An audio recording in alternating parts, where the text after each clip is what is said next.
ಇದು ಕೇವಲ ಕೃಷಿಗೆ ಮಾತ್ರ ಸಂಬಂಧಿಸಿದಲ್ಲ. ಪ್ರಮುಖವಾಗಿ ಚಿತ್ರದುರ್ಗದ ಕೋಟೆಯ ಒಂದು ಕಾಳಗ ಅಂತಕ್ಕಂಥದ್ದೇನಿದೆ, ಆ ಕಾಳಗದ ಸಂದರ್ಭದಲ್ಲಿಯೂ ಕೂಡ ಇದನ್ನ ವೈಜ್ಞಾನಿಕವಾಗಿ ಬಳಸ್ತಿದ್ದಂತಹ ಸನ್ನಿವೇಶವನ್ನು ಕೂಡ ಇಲ್ಲಿ ಪ್ರಮುಖವಾಗಿ ನೆನೆಯಬಹುದು.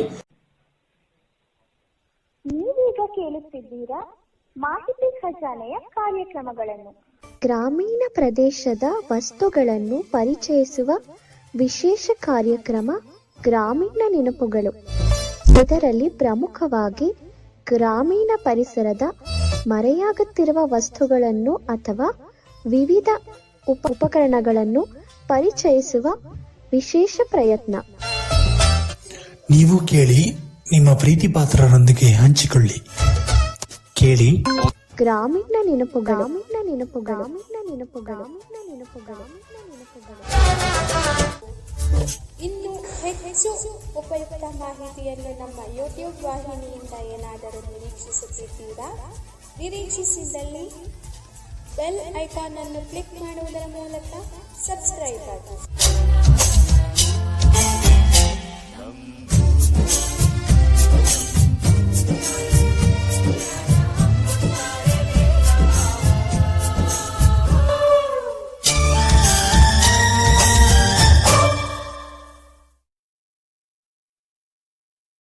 ಮಾಹಿತಿ ಖಜಾನೆಗೆ ಸ್ವಾಗತ. ದಯವಿಟ್ಟು ನಮ್ಮ ಚಾನೆಲ್ಗೆ ಚಂದಾದಾರರಾಗಿ ಮತ್ತು ನಮ್ಮನ್ನ ಬೆಂಬಲಿಸಿ. ಧನ್ಯವಾದಗಳು. ನಮಸ್ಕಾರ ಕೇಳಿದರೆ, ಮಾಹಿತಿ ಖಜಾನೆಯ ಇವತ್ತಿನ ಗ್ರಾಮೀಣ ನೆನಪುಗಳು, ಗ್ರಾಮೀಣ ಪರಿಸರದಲ್ಲಿ ಬಳಸುವ ವಿವಿಧ ಉಪಕರಣಗಳ ಪರಿಚಯಾತ್ಮಕ ಕಾರ್ಯಕ್ರಮಕ್ಕೆ ನಮ್ಮೆಲ್ಲ ಕೇಳುಗ ಬಂಧುಗಳಿಗೆ ಪ್ರೀತಿಯ ಸ್ವಾಗತ. ಇವತ್ತಿನ ಉಪಕರಣವನ್ನ ಪರಿಚಯ ಮಾಡಿಕೊಳ್ಳೋಣ. ಅದಕ್ಕೂ ಮೊದಲು ಇನ್ನು ಯಾರು ಈ ಕಾರ್ಯಕ್ರಮವನ್ನ ಸಂಪೂರ್ಣವಾಗಿ ಕೇಳ್ತಾ ಇಲ್ಲ, ಅವರೆಲ್ಲರೂ ಕೂಡ ಸಂಪೂರ್ಣವಾಗಿ ಕೇಳಿ. ಪೂರ್ತಿ ಕೇಳಿದ್ರೆ ನಿಮಗೆ ಪೂರ್ತಿ ಮಾಹಿತಿ ಸಿಗುತ್ತೆ, ಅರ್ಧ ಕೇಳಿದ್ರೆ ಅರ್ಧ ಮಾಹಿತಿ ಮಾತ್ರ ಸಿಗುತ್ತೆ ಅಂತ ಹೇಳ್ತಾ ಇವತ್ತಿನ ಸಂಚಿಕೆಯನ್ನ ಪ್ರಾರಂಭ ಮಾಡ್ತಾ ಇದ್ದೀನಿ. ಕೃಷಿ ಪರಂಪರೆ ಮತ್ತು ಗ್ರಾಮೀಣ ಕ್ಷೇತ್ರಗಳಲ್ಲಿ ಕವಣೆ ಅಂತಕ್ಕಂತಹ ಉಪಕರಣ ತನ್ನದೇ ಆದಂತಹ ಮಹತ್ವವನ್ನ ಪಡ್ಕೊಂಡಿದೆ. ಕವಣೆ ಅಂತಕ್ಕಂತಹ ಉಪಕರಣವು ಪ್ರಪಂಚದಾದ್ಯಂತ ಹೊಸ ಹೊಸ ಆವಿಷ್ಕಾರಗಳನ್ನ ಸೃಷ್ಟಿಸಿಕೊಳ್ಳೋದಕ್ಕೂ ಕೂಡ ಇದು ಅವಕಾಶವನ್ನ ಕಲ್ಪಿಸಿಕೊಟ್ಟಿದೆ. ಈ ಉಪಕರಣ ಅಂತಕ್ಕಂಥದ್ದು ಕೇವಲ ಲೋಹದಿಂದ ತಯಾರು ಮಾಡತಕ್ಕಂತಹ ವಸ್ತುವಲ್ಲ. ಇದು ಪ್ರಕೃತಿಯ ಅಂಶಗಳನ್ನ ಬಳಸಿಕೊಂಡು, ಆಗಿನ ಕಾಲದ ತಂತ್ರಜ್ಞಾನಗಳನ್ನ ಬಳಸಿಕೊಂಡು ಕುಶಲಕರ್ಮಿಗಳು, ವಿಶೇಷವಾಗಿ ಗ್ರಾಮೀಣ ಕುಶಲಕರ್ಮಿಗಳು ಮಾಡುತ್ತಿದ್ದಂತಹ ಆವಿಷ್ಕಾರಗಳನ್ನ ನಾವು ಇಂದು ಪರಿಚಯ ಮಾಡಿಕೊಳ್ತಕ್ಕಂಥದ್ದು ನಿಜ ಕೂಡ ವಿಷಾದ ಅನಿಸುತ್ತೆ. ಯಾಕಂದ್ರೆ ಆಗಿನ ಕಾಲದ ಇಂತಹ ವಸ್ತುಗಳು ಬಳಕೆಯಲ್ಲಿ ಇಲ್ಲದೆ ಇರ್ತಕ್ಕಂಥದ್ದು, ಕಡಿಮೆಯಾಗಿರ್ತಕ್ಕಂಥದ್ದು ನಿಜಕ್ಕೂ ಕೂಡ ಬೇಸರದ ವಿಷಯ. ಇನ್ನು ತಂತ್ರಜ್ಞಾನ, ವಿದ್ಯುತ್ ಅಂತಕ್ಕಂತಹ ಆವಿಷ್ಕಾರಗಳು ಬಂದ ಮೇಲೆ ಇದು ಸಾಕಷ್ಟು ಬದಲಾವಣೆಗಳನ್ನ ಕಂಡಿದೆ. ವಿಜ್ಞಾನ ಬೆಳೆದಂತೆ ಇದರಲ್ಲಿಯೂ ಕೂಡ ಆವಿಷ್ಕಾರಗಳಾಗಿರ್ತಕ್ಕಂಥದ್ದು. ಹಾಗೆ ಕವಣೆ ಅಂತಕ್ಕಂತಹ ಈ ಉಪಕರಣ ಕೃಷಿ ಕ್ಷೇತ್ರದಲ್ಲಿ ಹಾಗೂ ಮತ್ತಿತರ ಹಲವು ಕ್ಷೇತ್ರಗಳಲ್ಲಿಯೂ ಕೂಡ ಬಳಕೆಯಲ್ಲಿರ್ತಕ್ಕಂಥದ್ದನ್ನ ಪ್ರಮುಖವಾಗಿ ಗುರುತಿಸುತ್ತೇವೆ. ಇನ್ನು ವಿಶೇಷವಾಗಿ ಬೆಳೆಯ ರಕ್ಷಣೆಯಲ್ಲಿ ಕಾರ್ಯನಿರ್ವಹಿಸುವ ಕವಣೆ ಅಂತಕ್ಕಂತಹ ಉಪಕರಣವು ಭಾರತೀಯ ಸಂಸ್ಕೃತಿಯಲ್ಲಿ, ವಿಶೇಷವಾಗಿ ಜಾನಪದ ಕ್ಷೇತ್ರದಲ್ಲಿಯೂ ಕೂಡ ಗುರುತಿಸಿಕೊಂಡಿರ್ತಕ್ಕಂಥದ್ದು ಇದರ ವೈಶಿಷ್ಟ್ಯವೇ ಸರಿ. ಇನ್ನು ಇದರ ಹಿನ್ನೆಲೆಯನ್ನ ಗಮನಿಸೋದಾದ್ರೆ, ಪ್ರಮುಖವಾಗಿ ಇದನ್ನ ಕನ್ನಡದಲ್ಲಿ ಕವಣೆ ಅಂತ ಹೇಳಿದ್ರೆ, ಸಂಸ್ಕೃತ ಭಾಷೆಯಲ್ಲಿ ವಿಕ್ಷೇಪಣೆ ಅಂತ ಹೇಳ್ತಾರೆ. ಹಾಗೆ ಇಂಗ್ಲಿಷ್ ಅಲ್ಲಿ ಸ್ವಿಂಗ್ ಅನ್ನುವಂತಹ ಹೆಸರಿನಿಂದ ಇದನ್ನ ಗುರುತಿಸಲಾಗುತ್ತೆ. ಇದು ಸ್ವಲ್ಪ ದೊಡ್ಡ ಯಂತ್ರವಾಗಿರ್ತಕ್ಕಂಥದ್ದನ್ನು ಕೂಡ ಪ್ರಮುಖವಾಗಿ ಗುರುತಿಸುತ್ತೇವೆ. ವಿಶಾಲವಾಗಿ ಗಮನಿಸಿದಾಗ ಕವಣೆ ಅಂತಕ್ಕಂತಹ ಉಪಕರಣವು ಪೂರಕ ಶಕ್ತಿಯನ್ನ ಪಡೆದು ತನ್ನ ಕಾರ್ಯವನ್ನು ವಿಶಾಲವಾಗಿ ನಿರ್ವಹಿಸತಕ್ಕಂಥ ಪರಿಕಲ್ಪನೆಯನ್ನು ಕೂಡ ಪ್ರಮುಖವಾಗಿ ಗುರುತಿಸುತ್ತೇವೆ. ಇನ್ನು ಯಂತ್ರ ಎನ್ನುವ ಪದವು ಲ್ಯಾಟಿನ್ ಭಾಷೆಯಿಂದ ಬಂದಿರತಕ್ಕಂಥದ್ದನ್ನು ಗಮನಿಸ್ತೇವೆ. ಇದರ ಅರ್ಥ ಏನಪ್ಪಾ ಅಂದರೆ ಸ್ವಂತ ಅಥವಾ ಸ್ವಯಂ ಬುದ್ಧಿವಂತಿಕೆಯಿಂದ ಕಾರ್ಯನಿರ್ವಹಿಸ್ತಕ್ಕಂತಹ ವ್ಯವಸ್ಥೆ ಅಂತ ಹೇಳ್ತಾರೆ. ಆದರೆ ಯಾವುದೇ ಒಬ್ಬ ಶಿಲ್ಪಿ ಅದನ್ನು ತಯಾರು ಮಾಡ್ತಕ್ಕಂಥ ಸಂದರ್ಭದಲ್ಲಿ ಸ್ವಯಂಚಾಲಿತವಾಗಿ ಅದು ಕಾರ್ಯನಿರ್ವಹಿಸುವ ರೀತಿಯಲ್ಲಿ ಪ್ರೋಗ್ರಾಮಿಂಗ್ ಮಾಡ್ತಕ್ಕಂಥದ್ದನ್ನು ಪ್ರಮುಖವಾಗಿ ಗುರುತಿಸುತ್ತೇವೆ. ಈಗ ವಿದ್ಯುತ್ ಚಾಲಿತ ಮಿಷಿನ್ಗಳು ಬಂದಿರುವುದರಿಂದ ಇಂತಹ ಕವಣೆಯಂತಹ ಉಪಕರಣಗಳು ಕಣ್ಮರೆಯಾಗುತ್ತಾ ಇರತಕ್ಕಂಥದ್ದು ವಿಷಾದವೇ ಸರಿ. ಇನ್ನು ಪ್ರಮುಖವಾಗಿ 14ನೇ ಶತಮಾನದಲ್ಲಿ ಇಂತಹ ಉಪಕರಣಗಳ ತಯಾರಿಕೆ ಅಂತಕ್ಕಂಥದ್ದು ಬಹಳ ನಡೀತಾ ಇತ್ತು. ಇದನ್ನು ಯುದ್ಧದ ಸಂದರ್ಭದಲ್ಲಿ ಯುದ್ಧ ಮಾಡಲು ಕೂಡ ಬಳಸುತ್ತಿದ್ದಂತಹ ಇತಿಹಾಸ ಒದಗಿ ಬಂದಿರತಕ್ಕಂಥದ್ದು ಕೂಡ ಇದರ ವಿಶೇಷತೆ ಅಂತಲೇ ಹೇಳ್ಬೋದು. ಇನ್ನು ಇದನ್ನು ಗ್ರಾಮೀಣ ಪ್ರದೇಶದಲ್ಲಿ ಚಿಂಬಣಿ ಅನ್ನುವಂತಹ ಹೆಸರಿನಿಂದಲೂ ಕೂಡ ಗುರುತಿಸಲಾಗುತ್ತದೆ. ಇದು ಪ್ರಮುಖವಾಗಿ ಮೊದಲ ಬಲವನ್ನ ಮಾಡ್ತಕ್ಕಂಥದ್ದು. ಬಲ ಅಂದರೆ ಇದು ಕೇಂದ್ರ ಬಲ ಮತ್ತು ಬಲ ಅಂತಕ್ಕಂತಹ ಅಂಶವನ್ನ ಒಳಗೊಂಡಿದ್ದು ತನ್ನದೇ ಆದಂತಹ ಕಾರ್ಯದಲ್ಲಿ ಇದು ತೊಡಗಿರ್ತಕ್ಕಂಥದ್ದನ್ನು ಕೂಡ ಪ್ರಮುಖವಾಗಿ ಗುರುತಿಸುತ್ತೇವೆ. ಕವಣೆ ಅಂತಕ್ಕಂತಹ ಉಪಕರಣ 2 ಮಾದರಿಯಲ್ಲಿ ಕಂಡುಬರುತ್ತದೆ. ಒಂದು, ಹಗ್ಗವನ್ನು ತಿರುಗಿಸಿ ಕಲ್ಲನ್ನು ಎಸೆಯಲು ಇದನ್ನ ಬಳಸ್ತಾ ಇದ್ರು. ಅಂದರೆ ಯುದ್ಧ ಕಾಲದಲ್ಲಿ ಇದು ಬಹಳ ಬಳಕೆಯಲ್ಲಿತ್ತು.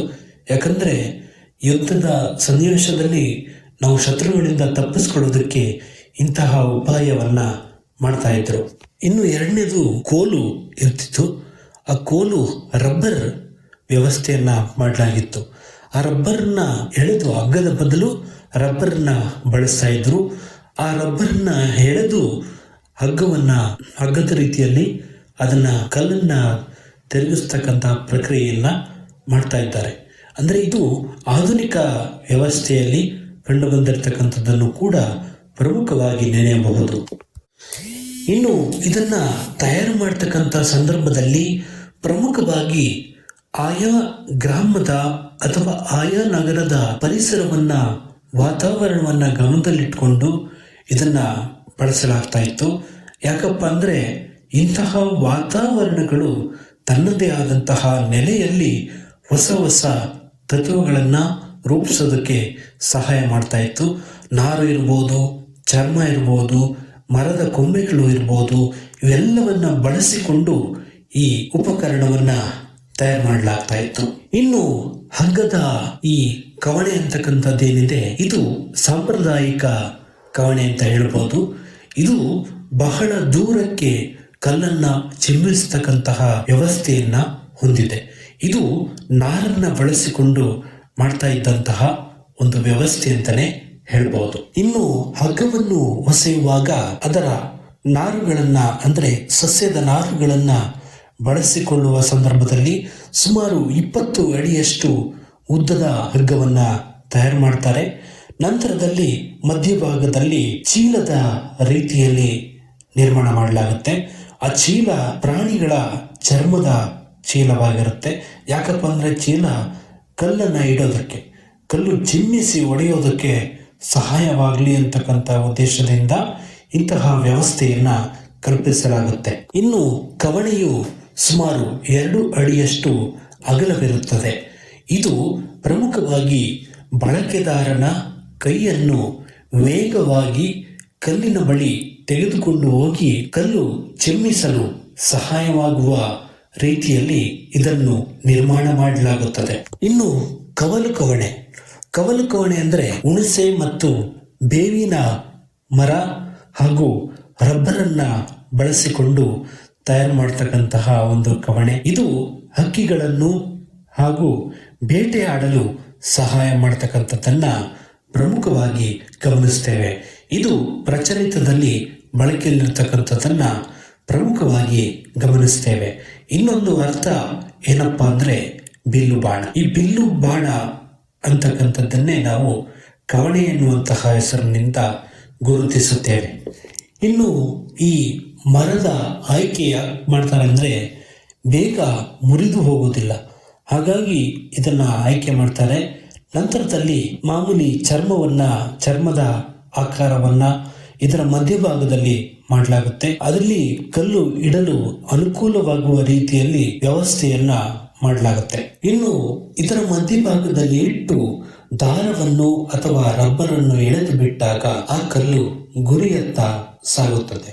ಕೆಲವು ಸಂದರ್ಭಗಳಲ್ಲಿ ಕಲ್ಲು ಇಲ್ಲದೇ ಇರುವಂತಹ ಪರಿಸ್ಥಿತಿ ಇದ್ದಾಗ ಮಣ್ಣನ್ನು ಉಂಡೆ ಮಾಡಿಕೊಂಡು ಮಣ್ಣಿನ ಗುಂಡಿನ ಮೂಲಕ ಅದನ್ನು ಗುರಿಯತ್ತ ಸಾಗಿಸಲಾಗುತ್ತದೆ. ಇನ್ನು ಗೆದ್ದಲು ಗೂಡಿನ ಮಣ್ಣನ್ನ ಬಳಸ್ತಾರೆ. ಯಾಕಪ್ಪ ಅಂದ್ರೆ ಇದು ಒಣಗಿ ಗಟ್ಟಿಯಾಗಿರುತ್ತೆ. ಹಾಗೆ ಸ್ವಲ್ಪ ನೀರನ್ನ ಬೆರೆಸಿ ಅದನ್ನು ಸುಗ್ಗಿಗೂ ಮೊದಲೇ 1 ತಿಂಗಳುಗಳ ಕಾಲ ಒಣಗಿಸ್ತಾರೆ. ಒಣಗಿಸಿ ಅದನ್ನ ಈ ಬಿಲ್ಲು ಬಾಣ ಅಥವಾ ಕವಣೆಗೆ ಬಳಸ್ತಕ್ಕಂಥದ್ದನ್ನ ಪ್ರಮುಖವಾಗಿ ಗುರುತಿಸುತ್ತೇವೆ. ಇನ್ನು ಇದರಿಂದ ಏನು ಉಪಯೋಗ ಅಂತ ನೋಡೋದಾದ್ರೆ, ಪ್ರಮುಖವಾಗಿ ಉತ್ತರ ಕರ್ನಾಟಕದ ಬಯಲುಸೀಮೆ ಪ್ರದೇಶಗಳಲ್ಲಿ ನವಣೆ, ಜೋಳ, ರಾಗಿ ಬೆಳೆದು ನಿಂತಾಗ ಹಕ್ಕಿಗಳು ಸರ್ವೇ ಸಾಮಾನ್ಯವಾಗಿ ಬರುತ್ತವೆ. ರೈತನಿಗೆ ಹಕ್ಕಿಗಳನ್ನು ತಡೆಗಟ್ಟೋದೇ ಒಂದು ಸವಾಲಾಗಿದೆ.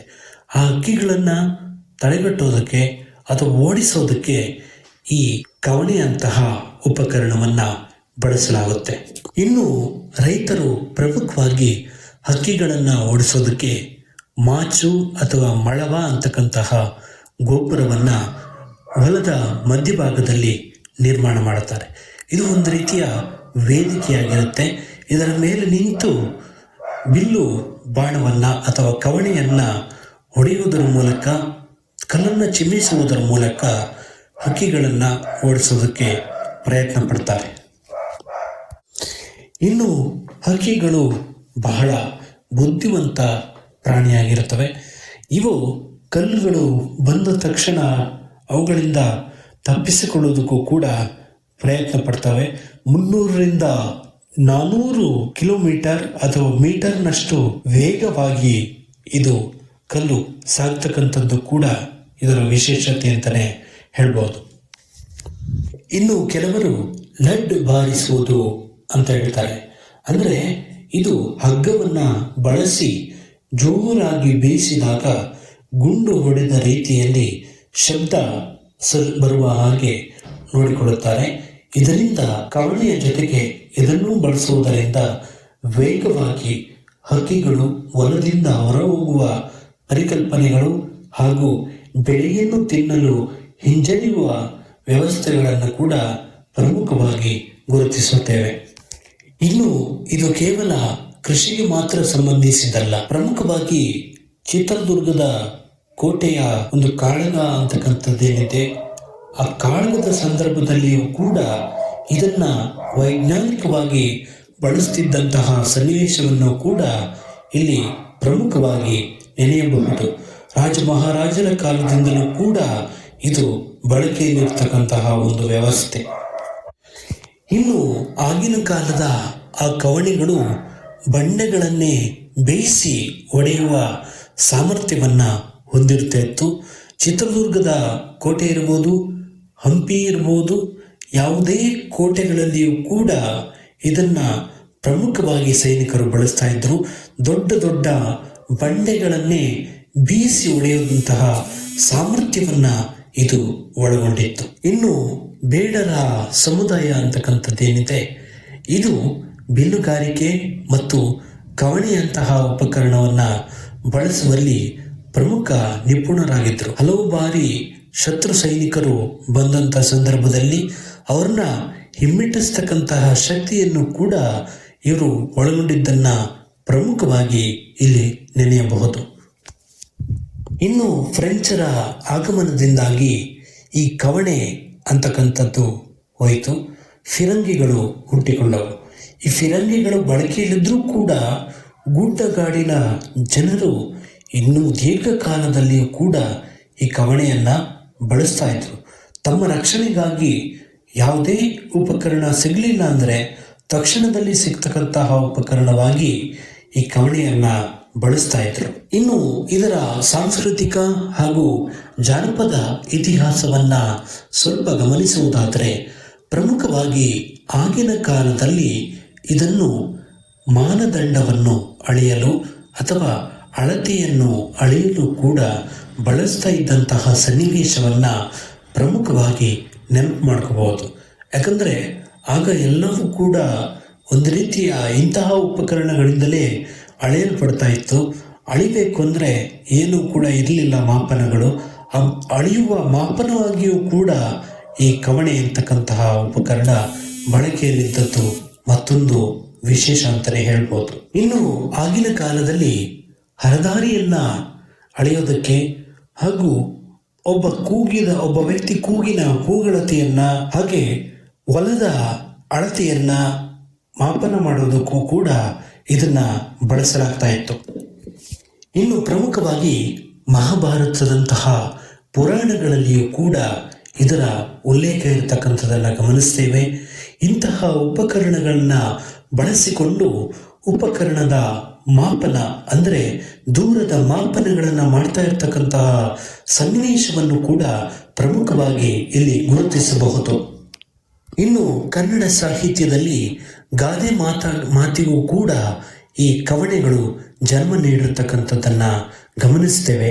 ಯಾಕಂದ್ರೆ ಈ ಕವಣೆ ಅಂತಕ್ಕಂಥದ್ದೇನಿದೆ, ಒಮ್ಮೆ ಬಿಟ್ಟರೆ ಅದು ಗುರಿ ತಲುಪುವವರೆಗೂ ಅದರ ವೇಗ ಕಡಿಮೆಯಾಗುವುದಿಲ್ಲ. ಇನ್ನು ಪ್ರಮುಖವಾಗಿ ಶಿವರಾಮ ಕಾರಂತರಂತಹ ಬರಹಗಾರರಲ್ಲಿ ಹಾಗೆ ಮನೆಗಳಲ್ಲಿ ಮದುಮಗಳು ಅಂತಕ್ಕಂತಹ ಕಾದಂಬರಿಯಲ್ಲಿಯೂ ಕೂಡ ಈ ಕವಣೆಯ ಉಲ್ಲೇಖಗಳು ಅಲ್ಲಲ್ಲಿ ಗ್ರಾಮೀಣ ಪರಿಸರದ ವಾತಾವರಣಗಳನ್ನು ವರ್ಣಿಸ್ತಕ್ಕಂತಹ ಸಂದರ್ಭದಲ್ಲಿ ಕಂಡು ಬಂದಿರತಕ್ಕಂಥದ್ದು ಇದರ ವಿಶೇಷ ಅಂತಾನೆ ಹೇಳ್ಬಹುದು. ಇನ್ನು ಆಧುನಿಕತೆ ಹೆಚ್ಚುತ್ತಾ ಹೋದಂತೆ ಸಾಕಷ್ಟು ಬದಲಾವಣೆಗಳಾಗಿರ್ತಕ್ಕಂಥದ್ದನ್ನ ಗಮನಿಸ್ತೇವೆ. ವಿಜ್ಞಾನಿಗಳು ಹೊಸ ಹೊಸ ಉಪಕರಣಗಳ ತಯಾರಿಕೆಯಲ್ಲಿ ತೊಡಗಿರ್ತಕ್ಕಂಥದ್ದನ್ನು ಕೂಡ ಪ್ರಮುಖವಾಗಿ ಗಮನಿಸುತ್ತೇವೆ. ಸೌರಶಕ್ತಿಯನ್ನು ಬಳಸಿಕೊಳ್ಳುವುದು, ವಿದ್ಯುತ್ ಶಕ್ತಿಯನ್ನು ಬಳಸಿಕೊಂಡು ತಯಾರು ಮಾಡತಕ್ಕಂತಹ ಉಪಕರಣಗಳ ಸಂಖ್ಯೆ ಹೆಚ್ಚುತ್ತಿದೆ. ಇನ್ನು ಆಧುನಿಕ ಉಪಕರಣಗಳು ಹೆಚ್ಚು ಬೆಳವಣಿಗೆ ಹೊಂದಿರುವುದರಿಂದ ಇದು ಜೋರಾಗಿ ಕಿರಿಚುವುದು, ಜೋರಾದ ಶಬ್ದವನ್ನ ಮಾಡ್ತಕ್ಕಂಥದ್ದು, ಹಕ್ಕಿಯ ಧ್ವನಿಯನ್ನ ಪುನರಾವರ್ತನೆ ಮಾಡ್ತಕ್ಕಂಥದ್ದು, ಈ ಮೂಲಕ ಕೃಷಿ ಕ್ಷೇತ್ರದಲ್ಲಿ ಇದು ಬಳಕೆಯಲ್ಲಿರ್ತಕ್ಕಂಥದ್ದು. ಯಾಕಂದ್ರೆ ಆ ಶಬ್ದದಿಂದ ಪಕ್ಷಿಗಳಿಗೆ ಕಿರಿಕಿರಿ ಉಂಟಾಗಿ ಅವು ಆ ಪ್ರದೇಶಕ್ಕೆ ಬರದೇ ಇರತಕ್ಕಂತಹ ಸನ್ನಿವೇಶವನ್ನು ಕೂಡ ಪ್ರಮುಖವಾಗಿ ನೆನೆಯಬಹುದು. ಇನ್ನು ಬೆಂಗಳೂರಿನಲ್ಲಿ ಬರ್ಡ್ ಕೇರರ್ ಅಂತಕ್ಕಂತಹ ಉಪಕರಣವನ್ನ ತಯಾರು ಮಾಡಲಾಗ್ತಾ ಇದೆ. ಇದು ಸೂರ್ಯೋದಯಕ್ಕೆ ತಾನೇ ಪ್ರಾರಂಭವಾಗಿ ಸೂರ್ಯಾಸ್ತಕ್ಕೆ ತಾನೇ ನಿಲ್ಲುವಂತಹ ಸ್ವಯಂ ಚಾಲಿತ ವ್ಯವಸ್ಥೆಯನ್ನ ಹೊಂದಿದೆ ಹಾಗೂ ಕೆಲವು ಸ್ಮಾರ್ಟ್ ಫೀಚರ್ಗಳನ್ನ ಒಳಗೊಂಡಿರತಕ್ಕಂಥದ್ದನ್ನು ಕೂಡ ಪ್ರಮುಖವಾಗಿ ಗಮನಿಸ್ತೇವೆ. ಆದ್ದರಿಂದಾಗಿ ಇಂತಹ ಕವಣೆಯಂತಹ ಉಪಕರಣಗಳು ಇಂದು ಮರೆಯಾಗಿರ್ತಕ್ಕಂಥದ್ದು. ಮಾನವನಿಗೆ ಹೆಚ್ಚು ಶ್ರಮ ಆಗಬಾರ್ದು ಅಂತಕ್ಕಂಥ ಕಾರಣದಿಂದ ಇಂತಹ ಉಪಕರಣಗಳು ಮರೆಯಾಗಿರ್ತಕ್ಕಂಥದ್ದು ನಿಜಕ್ಕೂ ವಿಷಾದ. ಇನ್ನು ಕವಣೆಯಂತಹ ಉಪಕರಣವನ್ನ ಬಳಸೋದ್ರಿಂದ ಏನು ಬೆನಿಫಿಟ್ ಇದೆಯಪ್ಪ ಅಂದರೆ, ಇದು ಅನಿರೀಕ್ಷಿತ ದಾಳಿಯನ್ನ ಮಾಡೋದ್ರಿಂದ ಹಕ್ಕಿಗಳಿಗೆ, ಪ್ರಾಣಿ ಪಕ್ಷಿಗಳಿಗೆ ಯಾವುದೇ ತೊಂದರೆ ಇರುವುದಿಲ್ಲ. ಹಾಗೆ ಒಂದೇ ರೀತಿಯ ಶಬ್ದ, ಆಧುನಿಕ ಉಪಕರಣಗಳು ಒಂದೇ ರೀತಿಯ ಶಬ್ದವನ್ನ ಮಾಡ್ತಾ ಇರುತ್ತೆ. ಅದು ಯಾವಾಗಲೂ ಹೊಂದಿಕೊಳ್ಳುತ್ತೆ. ಪಕ್ಷಿಗಳು ಕೆಲವು ಬಾರಿ ಹೊಂದಿಕೊಂಡು ಅದಕ್ಕೆ ಒಗ್ಗಿಕೊಳ್ತಕ್ಕಂತಹ ಸಾಧ್ಯತೆ ಹೆಚ್ಚಾಗಿರ್ತವೆ. ಇನ್ನು ಇಂದಿಗೂ ಕೂಡ ಕವಣೆ ತಯಾರಿಕೆ ಅಂತಕ್ಕಂಥದ್ದು ಉಳಿದುಕೊಂಡಿರ್ತಕ್ಕಂಥದ್ದು ಇದರ ವಿಶೇಷತೆ ಅಂತಾನೆ ಹೇಳ್ಬೋದು. ಯಾಕಂದ್ರೆ ಗ್ರಾಮೀಣ ಪರಿಸರದಲ್ಲಿ ಹಿರಿಯರಿಂದ ಕಿರಿಯರಿಗೆ, ಕಿರಿಯರಿಂದ ಹಿರಿಯರಿಗೆ ಜ್ಞಾನ ವರ್ಗಾವಣೆ ಆಗ್ತಾ ಇದೆ. ಇದು ನಿಜಕ್ಕೂ ಕೂಡ ಖುಷಿಯ ವಿಷಯ ಅಂತಾನೆ ಹೇಳ್ಬೋದು. ಯಾಕಂದ್ರೆ ಇಂತಹ ಉಪಕರಣಗಳ ವೈಶಿಷ್ಟ್ಯವನ್ನ ನಾವು ಅರ್ಥ ಮಾಡಿಕೊಂಡು ಇದನ್ನು ಬಳಸೋದಕ್ಕೆ ಪ್ರಾರಂಭ ಮಾಡಿದ್ರೆ ನಿಜಕ್ಕೂ ಕೂಡ ಇಂತಹ ಉಪಕರಣಗಳು ತಮ್ಮದೇ ಆದ ನೆಲೆಯಲ್ಲಿ ಉಳಿದುಕೊಳ್ತವೆ. ಇನ್ನು ಬೆಳೆಗಳನ್ನ ಉಳಿಸ್ಬೇಕು ಅನ್ನೋದು ನಿಜ. ಆದರೆ ಪ್ರಾಣಿ ಪಕ್ಷಿಗಳನ್ನ ಕೊಂದು ಅದನ್ನು ಉಳಿಸೋದು ಅವಶ್ಯಕತೆ ಇಲ್ಲ. ಯಾಕಂದರೆ ಮನುಷ್ಯನಿಗೆ ಹೇಗೆ ಆಹಾರ ಬೇಕೋ ಅದಕ್ಕೂ ಕೂಡ ಆಹಾರ ಬೇಕಲ್ವಾ. ಆಹಾರ ಬೇಕು ಅಂದರೆ ಅದು ಆಹಾರವನ್ನು ಹುಡುಕಿಕೊಂಡು ಎಲ್ಲ ಕಡೆಗೂ ಕೂಡ ಬರ್ತಾ ಇರುತ್ತೆ. ಅದನ್ನು ತಡೆಗಟ್ಟೋದಕ್ಕೆ ನಾವು ಯಾರೂ ಅಲ್ಲ.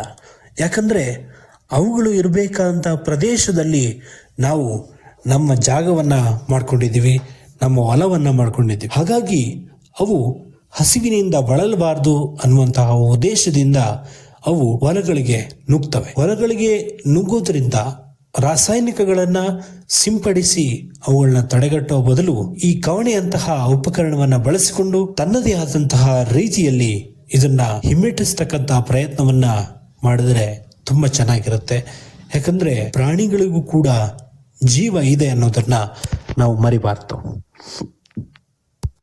ಇನ್ನು ಕೊನೆಯದಾಗಿ ಹೇಳೋದಾದ್ರೆ, ಯಾವುದೇ ಉಪಕರಣ ಒಂದಲ್ಲ ಒಂದಿನ ಕಣ್ಮರೆಯಾಗುತ್ತೆ. ಯಾಕಂದ್ರೆ ಇವತ್ತಿನ ಯುವ ಪೀಳಿಗೆ ಅದನ್ನ ಕಲಿಯೋದಕ್ಕೆ ಹೋಗ್ತಾ ಇಲ್ಲ. ಯಾಕಂದ್ರೆ ಆಧುನಿಕ ತಂತ್ರಜ್ಞಾನಗಳು ಹುಟ್ಟಿಕೊಳ್ತವೆ. ರಕ್ಷಣೆಯಿಂದ ಹಿಡಿದು ಹಳ್ಳಿಗಳ ಹೊಲದವರೆಗೂ ಕೂಡ ಕವಣೆ ಅಂತಕ್ಕಂತಹ ಉಪಕರಣ ತನ್ನದೇ ಆದ ಚರಿತ್ರೆಯನ್ನ ಬರೆದಿದೆ. ಈ ಕವಣೆಯನ್ನ ಉಳಿಸಿಕೊಂಡು ಹೋಗ್ತಕ್ಕಂಥದ್ದು ಗ್ರಾಮೀಣ ಪರಿಸರದ ಜನರ ಕರ್ತವ್ಯ ಅಲ್ಲ, ಬದಲಾಗಿ ಯುವ ಪೀಳಿಗೆಯ ಕರ್ತವ್ಯ. ಯುವ ಪೀಳಿಗೆಗಳು ಇದರ ಬಗ್ಗೆ ಆಲೋಚಿಸುವುದರ ಮೂಲಕ ಇದರ ಕಲಿಕೆಯನ್ನ ಪ್ರಾರಂಭ ಮಾಡಬೇಕಿದೆ. ಹಾಗೆ ಸರ್ಕಾರಗಳು ಇವುಗಳಿಗೆ ಪ್ರೋತ್ಸಾಹ ನೀಡುವುದರ ಮೂಲಕ ಇಂತಹ ಉಪಕರಣಗಳ ತಯಾರಿಕೆಗೆ ಒಂದು ಬೆಂಬಲವನ್ನ ನೀಡಬೇಕಾಗಿದೆ. ಇನ್ನಾದರೂ ಇದರ ಬಗ್ಗೆ ಆಲೋಚಿಸುವ ಒಂದು ಪ್ರಯತ್ನವನ್ನು ಮಾಡಬೇಕು ಅಂತಕ್ಕಂತಹ ಆಶಯದೊಂದಿಗೆ ಈ ಇವತ್ತಿನ ಕಾರ್ಯಕ್ರಮವನ್ನು ಮುಗಿಸ್ತಾ ಇದ್ದೀನಿ. ಎಲ್ರಿಗೂ